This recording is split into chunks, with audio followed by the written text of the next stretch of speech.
मेरे नौजवान साथियों, बुजुर्ग, किसान, मजदूर, माताओं, बहनों, आप सभी का स्वागत करते हुए इस मेहनगर की पावन सरजमी पे आप सभी नौजवान साथियों का, आप सबका, उपस्थित लोगों का मैं स्वागत करता हूं, अभिनंदन करता हूं। यह कार्यक्रम वास्तव में कोई खुली मंच नहीं था, ये कार्यकर्ता बैठक थी, लेकिन आप लोगों ने इसको इतना बृहद रूप दिया है, इसके लिए भी मैं आप लोगों का स्वागत करता हूं। आज यही का दिन क्यों चुना गया, यह भी आप लोगों को बता दूं। आज हमने कार्यकर्ता बैठक इसलिए किया मेहनगर में, क्योंकि हमारा देश जब अंग्रेजों के गुलाम था, यह देश गुलामी की बेड़ियों से करा रहा था, तब हमारे देश के नौजवानों ने जो 23 साल की अवस्था में जिस समय खेलने की उम्र हुआ करती थी, उस समय इस देश को आजाद कराने के लिए अपने प्राणों की आहुति दे दिया, अपने आप को इस देश के नाम, इस देश के बलवेदी पर न्यौछावर कर दिया और कुर्बानी देने का काम किया।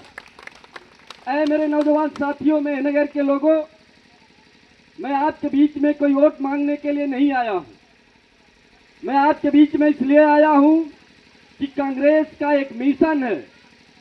कांग्रेस इस देश को चलाने के लिए जिन कुर्बानियों को दे करके हमें आजादी दी, यह अवसर तमाम कुर्बानियों के बाद हमें आपको आपके बीच में बोलने और सुनने का अवसर मिला। 15 अगस्त सन 1947 को यह देश अपूर्ण रूप से आजाद होता है।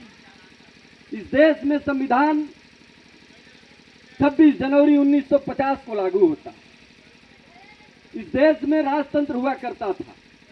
राजतंत्र का अर्थ हुआ करता था, रानी के पेट से जो पैदा होगा बालक और बालिका, वही इस देश की सर्वोत्तम कुर्सी पे बैठेगा।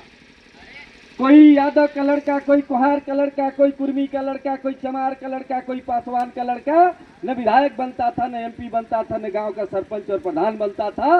लेकिन इस देश के नौजवानों ने जब अपनी कुर्बानी दिया और इस देश को संविधान देने का काम किया, तब आपके एक झोपड़ी से उठा हुआ बच्चा भी इस देश की सर्वोत्तम कुर्सी पे बैठने का काम। इसलिए मैं आपके बीच में आया हूं। विशेष करके माताओं की उपस्थिति इसलिए गरिमामय है क्योंकि आप ही परिवार को चलाती हैं, और आप लोगों के बीच में इस समय सुचर्चा के नाम पर, तमाम पाखंड के नाम पर आपको एकत्रित करके बीजेपी के लोगों ने आपको बरगलाने का काम किया है। आपकी कड़ी मेहनत की कमाई को तमाम अंधविश्वासों में ढकेल करके खर्च कराने का काम किया जा रहा है। मैं उन बातों पे नहीं जाऊंगा क्योंकि किसी को ठेस लग सकता है। हमारा मूल भावना क्या है कि इस देश में 100% आबादी जो है, उसमें 90% आबादी पिछड़े और दलितों की है, शोषितों की है, वंचितों की है, और उनके हक पर वर्तमान सरकार जो है वो डाका डाल रही। हमारे नौजवानों की सर्विस छीनी जा रही है, हमारे नौजवानों की शिक्षा छीनी जा रही है, हमारे महिलाओं के प्रति जो हमारे संविधान में जो अधिकार दिया गया है, जो शक्ति दी गई है, उसको छीन किया जा रहा है। मेरा और मेरे पार्टी का कोई इस तरीके की भावना नहीं है, क्योंकि यह पार्टी देश को